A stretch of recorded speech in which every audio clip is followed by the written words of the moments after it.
Welcome back to this segment of 5 Minutes with KeRusso. This is a follow-up to the previous one where we were talking about rabbi and teacher and students and disciples, and also understanding that the Bible was not written to us but preserved for us, and we need to understand the culture if we're going to correctly do this quest of understanding the Bible. Well, I'm going to follow up with this. In John chapter 13, there's a place where Jesus teaches his disciples some things, and he refers to himself as teacher. That's the Greek word that parallels the Hebrew word rabbi. If you read John's gospel, about 8 times you're going to come across the word rabbi, about 8 times you're going to come across the word teacher. Highlight those in the same color. And start looking around them. What's Jesus teaching us? What's John trying to help us understand about what it means to be a follower of Jesus? Well, in John 13, they've come together, Jesus and his disciples, for a meal, what we call the Passover meal. And he washes their feet. He shows them the full extent of his love, John says. And he washes their feet. And then at the end of that, in verse 13, he has this to say to those disciples. You call me teacher and Lord, and rightly so, for that is what I am. Now that I, your Lord and teacher, have washed your feet, you also should wash one another's feet. I have set you an example that you should do as I have done for you. Very truly I tell you, no servant is greater than his master, nor is a messenger greater than the one who sent him. Now that you know these things, you will be blessed if you do them.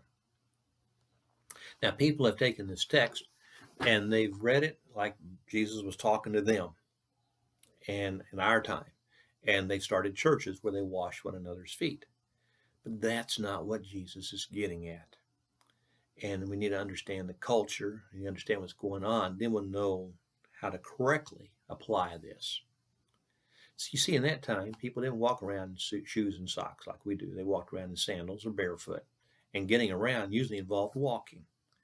Mostly they didn't have roads that were paved. They had dirt roads. If it was raining, you walked in mud. Or if it was dry, your feet got dusty. And when you came to somebody's house, you don't want to track all that into their house. So they would give you a basin of water and a towel to wash your feet. That was just common courtesy. Now, if they happened to be wealthy, they would have a servant who would wash your feet for you. Now, nobody liked to wash anybody else's feet, so it was always the lowliest servant who did that.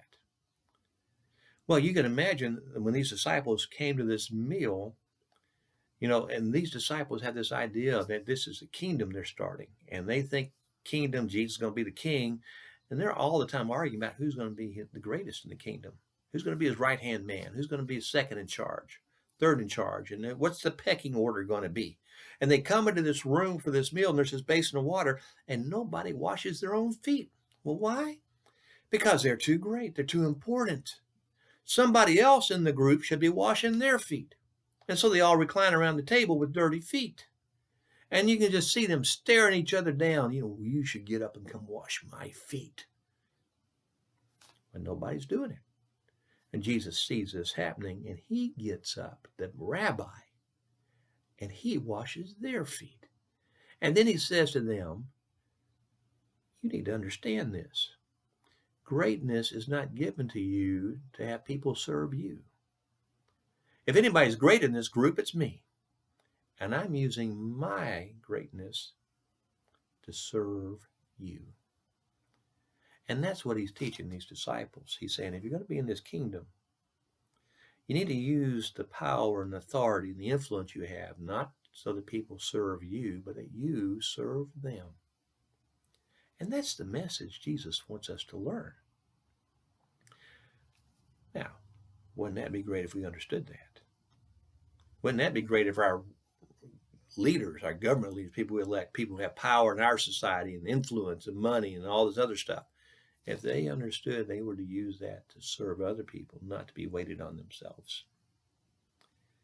And if you want to understand this and properly apply it, this little teaching about rabbi and teacher and disciples, if you want to be a follower of Jesus, think about whatever status you have. What authority do you have? What kind of influence do you have? And how do you use it? Do you expect people to wait on you and to bow down to you and to meet your needs or your desires? Or do you use your position and your influence and your authority and any power you have to serve them? That's the kind of followers Jesus is looking for. People who will follow his example. And he says, you and I will be blessed if we'll do that. So understand what Jesus is trying to do and what John is trying to teach about rabbis and disciples.